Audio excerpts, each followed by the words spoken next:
Bon vespre i benvinguts al Comarca Informatiu. Avui és dijous 1 d'agost de 2024. Comencem amb les notícies més destacades del dia.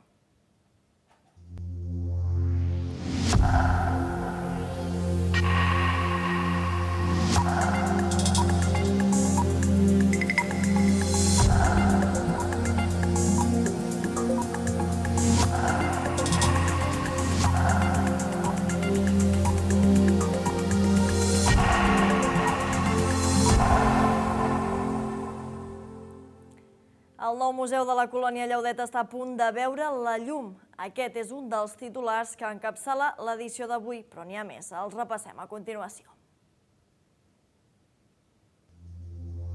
Recta final per acabar l'espai polivalent de la Colònia Llaudet a Sant Joan de les Abadesses. S'està reformant una nau que acollirà un museu i alhora serà un espai per desenvolupar activitats econòmiques de diferent tipus.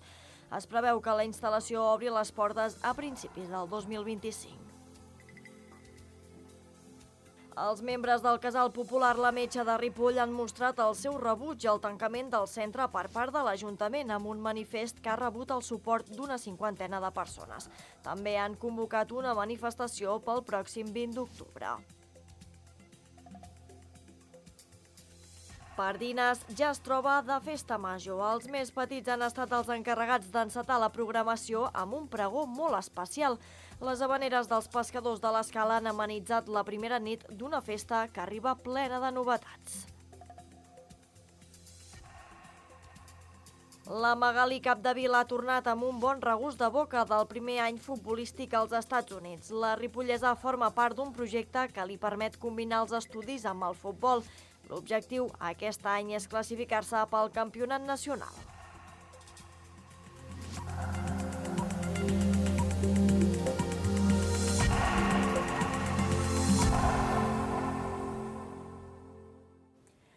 Un dels grans objectius de l'equip de govern de Sant Joan de les Abadesses era reactivar la zona de la Colònia Llaudet i, de fet, s'estan fent passes endavant en aquest sentit. Les naus en desús ja tenen empreses que s'hi han anat instal·lant i s'hi aniran instal·lant i, per altra banda, s'ha rehabilitat un antic magatzem per fer-hi un espai polivalent que tindrà una part de museu i una altra on s'hi puguin desenvolupar activitats econòmiques. Sant Joan de les Abadesses entra a la recta final per acabar l'espai polivalent de la Colònia Llaudet, un magatzem en desús que s'ha anat reformant, acollint-se a diferents programes europeus i que servirà per complementar l'activitat industrial de la zona. La intenció és convertir l'equipament en un museu, però també un indret on s'hi puguin desenvolupar activitats econòmiques de diferent tipus. En un espai que també compartirem, en aquest cas amb l'Oier, per poder desenvolupar-hi activitats econòmiques vinculades a creatius, a professionals liberals, etc. Altres espais polivalents que també podran utilitzar les diferents empreses que es puguin anar ubicant al sector de Llaudet. També pot ser la seu de la futura comunitat de propietaris que es pugui desenvolupar gràcies a la rehabilitació de tots els habitatges. I finalment és un museu integrat en el propi espai. És un museu molt digital a través de pantalles tàctils. Un petit museu que pretén explicar el que ha significat Llaudet i la indústria tèxtil per Sant Joan i pel país, d'una manera amena i innovadora i que sigui un valor afegit a la resta d'usos que se li donin a l'espai. El projecte, doncs, encara la seva darrera fase que, un cop acabada, ja permetrà obrir l'espai al públic. Pensem que ha de ser l'última fase. Estem parlant d'un projecte poc tefa d'uns 270.000 euros, els quals ens venen finançats amb un 85%, que ens permetran ja definitivament poder acabar aquest espai ja per poder-lo obrir al públic. I per tant poder ser ja aquest centre d'acollida de tot aquest sector industrial. També puguem obrir aquesta part museística vinculada també a la Via Verda, sobretot també pensant en els usuaris que puguin passar pel polígon i puguin fer aturada per conèixer una mica més aquest sector i la història d'aquesta indústria tan important com havia sigut la tèxtil. La voluntat és que aquest espai, que vol ser un complement d'alt valor per les empreses que es vagin establint a la Colònia Llaudet, pugui obrir les seves portes d'aquí uns 6 mesos, quan s'hagi executat la darrera fase del projecte. Al mes de maig, l'Ajuntament de Ripoll va emetre un requeriment que obliga al tancament del Casal Popular La Metxa perquè la llicència d'activitat no està al dia. Un fet que els membres del casal han rebutjat, per això han elaborat un manifest que ha obtingut el suport d'una 50ena de persones i han convocat una manifestació per al pròxim 20 d'octubre. Els membres del Casal Popular La Metxa de Ripoll rebutgen el tancament del centre imposat per l'Ajuntament. El consistori al·lega motius tècnics per al cessament de l'activitat al centre cultural i social, però el grup afirma que d'aquest fet la lectura que n'extreuen és merament política. Tampoc és casualitat el moment en el que arriba aquesta notificació, que arriba, com deia, a finals de maig, 2 setmanes després de la Festa Major, en la que ja potser ja esteu al cas, no? Hi va haver també un conflicte cap a nosaltres i també cap al conjunt de la població. En el nostre cas, com cada any, havíem organitzat activitats dintre del marc de la Festa Major, però separades, activitats que s'havien notificat correctament a l'Ajuntament i les quals se'ns prohibeixen sense al·legar cap aspecte tècnic, sinó simplement perquè no passen, diguéssim, al sedàs d'una comissió de festes que penja directament d'Aliança Catalana. Des del Casal presentaran la documentació necessària per tenir la llicència d'activitat, però asseguren que el diàleg amb l'equip de govern està sent complicat. Entenem que hem de fer unes gestions corresponents, també dir que se'ns dona molt poc marge de temps per fer tot un seguit de procediments que són bastant complexes. Igualment presentem la documentació que se'ns demana i a diferència de que nosaltres se'ns demanen terminis molt curts, ara el dia 4 d'agost farà un mes sencer del qual no tenim cap resposta per part de l'Ajuntament i que per tant no hi ha com aquesta diferència i aquesta mesura cautelar que se'ns aplica. El grup ha elaborat un manifest que ha obtingut el suport d'una 50ena de persones de diversos àmbits, un text que recull la seva preocupació davant el govern d'Aliança Catalana a la capital. Aliança Catalana representa a una extrema dreta rància amb una única voluntat a l'horitzó, el d'una població enfrontada i tensionada per fal·làcies destinades a generar por, insolidaritat, càstig als pobres i premis als que més tenen. Per al pròxim 20 d'octubre han convocat una manifestació per reivindicar el seu rebuig davant el tancament del casal i contra l'extrema dreta.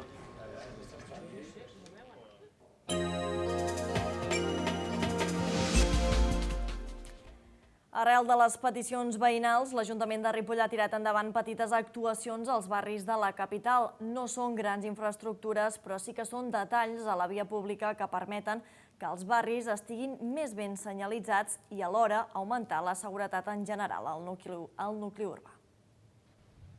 Al llarg dels darrers mesos s'han tirat endavant petites actuacions als barris de Ripoll a petició dels veïns per millorar la seguretat de la via pública. Entre altres, s'han instal·lat 2 senyals lluminosos al carrer Progrés per indicar passos de vianants. També s'han pintat passos de vianants i aparcaments, així com línies grogues per limitar l'estacionament a barris com el de la carretera de Barcelona, Vista Alegre o Roca Figuera, o també s'ha pacificat i regulat l'aparcament al barri de Santa Maria. La gent ja sap que no es poden fer grans infraestructures, la gent és molt conscient de la situació que hi ha, però sí que veuen que fas petites actuacions i estan contents perquè veuen que s'actua. Diuen, mira, em vaig queixar que aquí faltava un stop i ara ja hi és. Em vaig queixar que els estacionaments no estaven pintats i ara estan pintats. O, per exemple, s'han pintat a Roca Figueres passos de vianants, per exemple, que no hi eren inexistents i ara ja estan pintats els passos de vianants.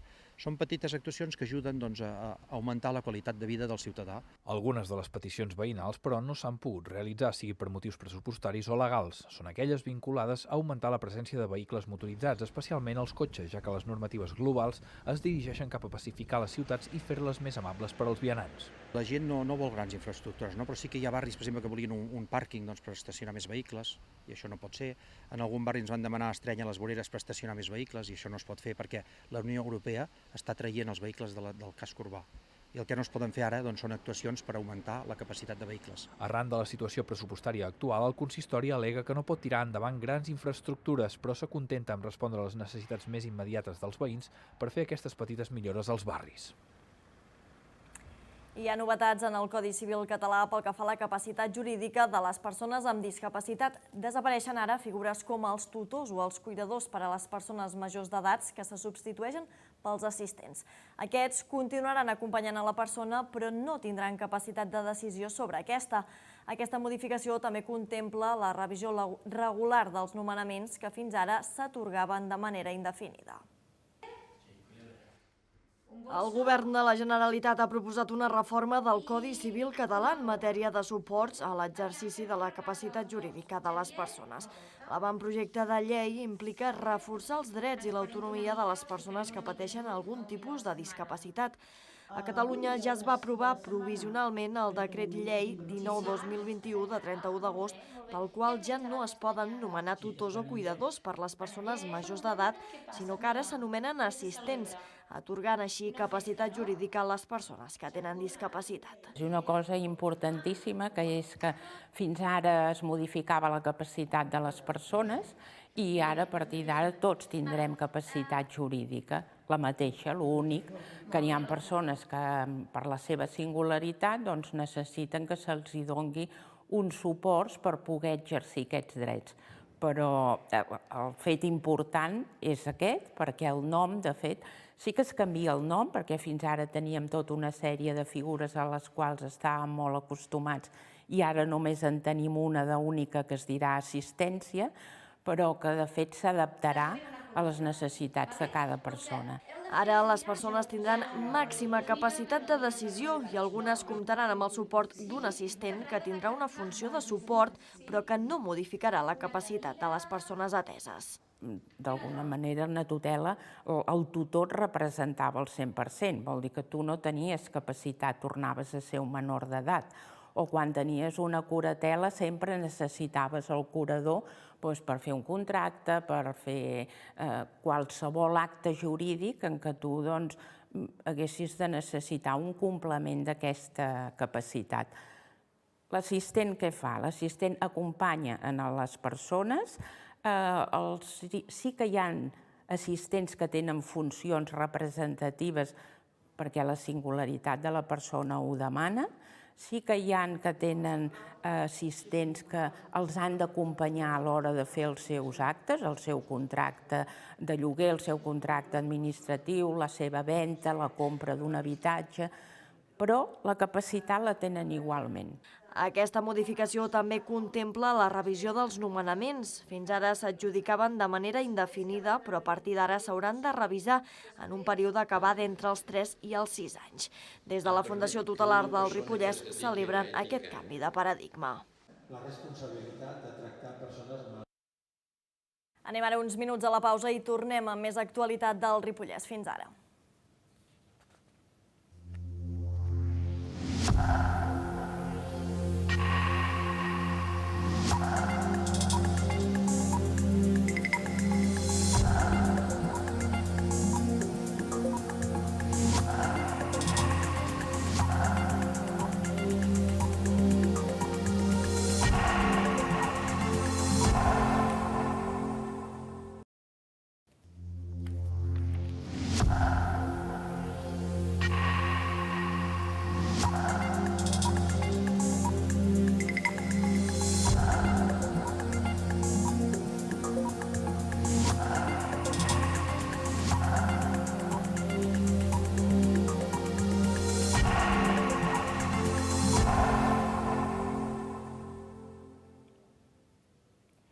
Més de la meitat d'ulleres de sol que es venen són falsificades, una xifra que augmenta amb l'arribada del bon temps i de l'estiu. És ara quan les ulleres es converteixen en el millor complement i la majoria en té més d'unes. Els òptics, però, avisen que és millor tenir-ne unes de bones que no moltes i de dolentes. D'ulls només en tenim 2 i s'han de cuidar. Amb l'arribada del bon temps arriba el sol i és el moment de seguir les tendències de moda per aquesta temporada. Un dels complements que ha guanyat espai a les nostres vides són les ulleres de sol. Ja sigui per estar a l'ordre del dia o per salut, tots en tenim normalment més d'unes. És habitual que quan en comprem mirem l'estètica, que siguin maques i sobretot econòmiques. Però a vegades el nostre ull està millor sense elles que amb elles, sobretot quan es tracta d'ulleres imitades o de botigues no especialitzades en la vista. Menys és més. És molt important tenir una ullera si m'apures, però que et protegeixi els ulls, perquè és que portar una ullera que no filtri bé, que no protegeixi els ulls, val més que vagis sense res, directament. Cada vegada les imitacions s'assemblen més a les originals, fins al punt que pels optometristes tampoc és fàcil identificar quines són les bones al cop d'ull. vegades ens costa fins nosaltres, no? A vegades et porten alguna ullera i nosaltres perquè tenim alguna màquina que et permet veure quin filtre ultravioleta té, quin filtre infraroig té inclús, però moltes vegades a simple vista costa perquè les imitacions que fan són molt bones. Llavors, això que diuen, bueno, ha de portar la marca CE, tal i qual, això també ho falsifiquen. Llavors, l'única manera d'obtenir una ullera de sol filtre solar que filtri correctament és comprar-la en establiments sanitaris com ara les òptiques. I què passa si fem servir ulleres de mala qualitat? I quins efectes tenen?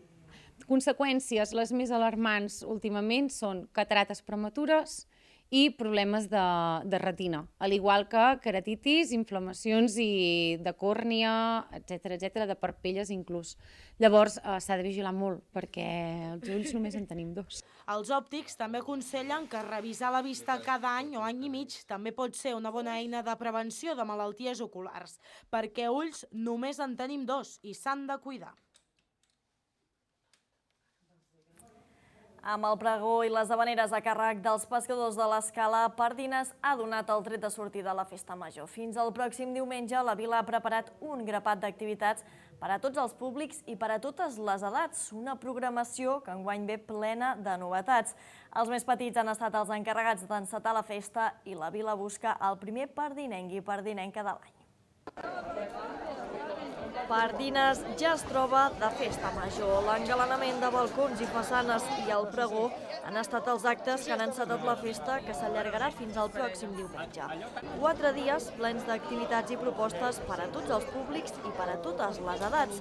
La diversió no ha faltat des del primer minut i els més menuts, els nens i nenes del poble, han fet cantar i ballar al públic amb un pregó molt especial.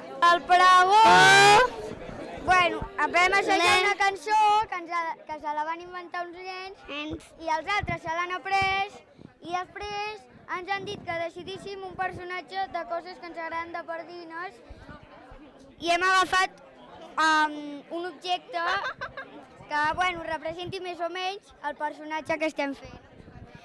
I després ens hem inventat una frase per fer el personatge i la cançó l'hem cantat abans. I després els hem donat la lletra al públic i hem fet que cantessin el públic amb nosaltres. Bé, aquest any hem volgut donar un nou punt de vista, una nova perspectiva a la festa i creiem que els protagonistes que ho havien de fer són els nens petits perquè s'ho mereixen, perquè sempre estan al poble i volíem això, enfocar el pregó a la mainada del poble. Les havaneres amb els pescadors de l'Escala han amenitzat la primera nit d'una festa que enguany arriba amb moltes novetats. Tenim 4 activitats noves, una que és un taller de fer sabó, tenim un sopar de carmanyola pel jovent del poble, també tenim un concurs que és el Pardinenc de l'any i tenim una gincama esportiva que serà el càmping de Pardines. No hi faltaran, però, els ingredients més tradicionals amb tallers, ball de gala, sardanes, el campionat de botifarra i la missa solemne. A la nit, DJ Tete i DJ Mas seran els encarregats de fer moure el cos als assistents el divendres i el dissabte ho faran Aquelarre Versions i DJ Serra.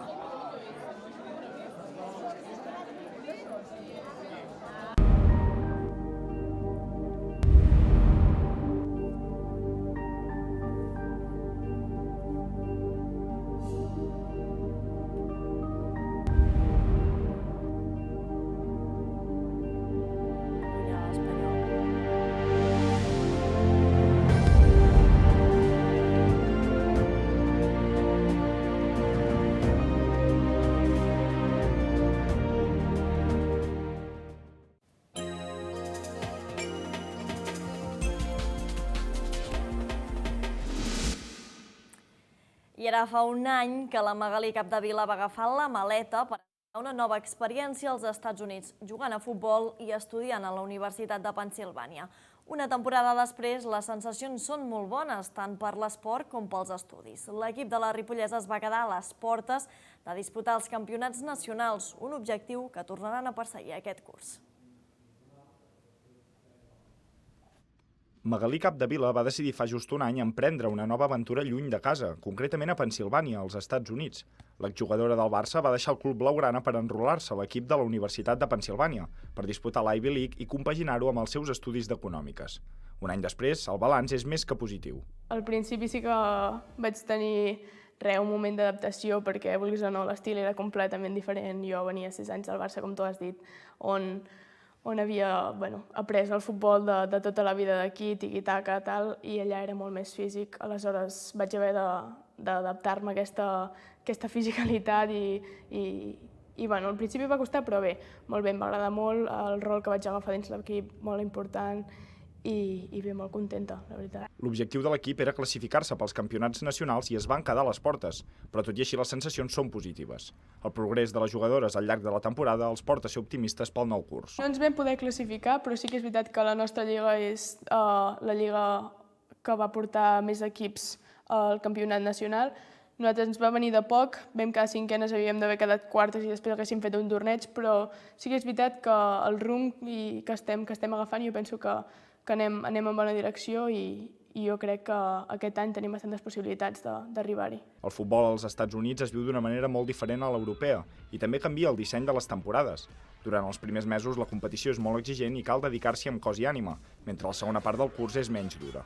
Jo penso que durant el primer semestre, que és quan es juga la temporada, el nivell de professionalitat segueix sent superalt, necessites dedicar-t'hi al 100%, descansar bé, menjar bé i tot plegat, però sí que és veritat que durant el segon semestre poder el futbol sí que passa en un segon pla. Aleshores, és com molt bé perquè puc tenir les dues coses. Sí que, com has dit tu, potser he perdut una mica en quant a futbol, però he guanyat molt en qualitat de vida i aquesta competitivitat la segueixo tenint durant els primers 6 mesos. Magalí Capdevila agafa la setmana vinent el vol de tornada a Pennsilvània i és que d'aquí un parell de setmanes ja comença la pretemporada amb l'equip. Durant les vacances no ha deixat d'entrenar ni un sol dia per tornar als terrenys de joc de la millor manera possible i assolir l'objectiu de classificar-se pels campionats nacionals. I de Ripoll, el Pic del Colfreda. Una vintena de membres del Club Excursionista Ripoll ha coronat els 3.035 metres d'altitud del cim. Una pràctica que s'ha acabat convertint en una tradició anual. Els excursionistes van fer nit a l'Hospici de Riumajor des d'on van començar a caminar el diumenge. 5 hores després van fer el cim coronant la carena del Colfreda. Una vintena de membres del Club Excursionista Ripoll han tocat el cel amb la mà a 3.035 metres d'altitud. Mantenint la tradició d'ascendir un pic de més de 3.000 metres cada any, enguany s'han desplaçat al massís de Batximala, entre l'Aragó i França, per pujar al Pic del Colfreda. L'aventura va iniciar el dissabte amb el desplaçament fins a la zona i els excursionistes van fer nit a l'alberg de l'Hospici de Riumajor, abans d'emprendre camí cap a la carena. A primera hora del diumenge, a les 7 del matí, començava l'ascens i 5 hores més tard coronaven el pic central i el més conegut, a 3.035 metres d'altitud. Hem fet un recorregut amb un camí bastant fresat i ampli de bon fer, tot i que amb bastant desnivell fins al port de la Madera, al port de la Fusta, si el traduïm, de 2.500 metres. A partir d'aquí hem agafat la carena, una carena bastant ampla, amb terra i petits rocs, fins al pic de la Quarera, de 2.900 metres, i a partir d'aquí fem un gir de 90 grades i agafem tota la tirada dels 3 colfredes. Estem en aquests moments en el colfreda principal, que són 3.035 metres, i a continuació uns quants hem anat a fer el colfreda central i el colfreda oest. Hem sortit 23 persones de l'hospital i hem arribat 23 persones aquí dalt al Colfreda amb unes 5 hores i escaig. Emprenent el mateix camí de tornada, la vintena de membres van descendir de nou cap a la vall, sumant una nova experiència i firmant un cim més. Per alguns, fins i tot era la seva estrena en aquesta aventura que pretén coronar una muntanya de 3.000 metres cada any. Moment de repassar les notícies més destacades d'aquesta edició. Ho fem en format titulars. Recte final per acabar l'espai polivalent de la colònia Llaudet a Sant Joan de les Abadesses. S'està reformant una nau que acollirà un museu i alhora serà un espai per desenvolupar activitats econòmiques de diferent tipus. Es preveu que la instal·lació obri les portes a principis del 2025. Els membres del Casal Popular La Metxa de Ripoll han mostrat el seu rebuig al tancament del centre per part de l'Ajuntament amb un manifest que ha rebut el suport d'una 50ena de persones. També han convocat una manifestació pel pròxim 20 d'octubre. Pardines ja es troba de festa major. Els més petits han estat els encarregats d'encetar la programació amb un pregó molt especial. Les havaneres dels pescadors de l'Escala han amenitzat la primera nit d'una festa que arriba plena de novetats. La Magalí Capdevila ha tornat amb un bon regust de boca del primer any futbolístic als Estats Units. La ripollesa forma part d'un projecte que li permet combinar els estudis amb el futbol. L'objectiu aquest any és classificar-se pel campionat nacional.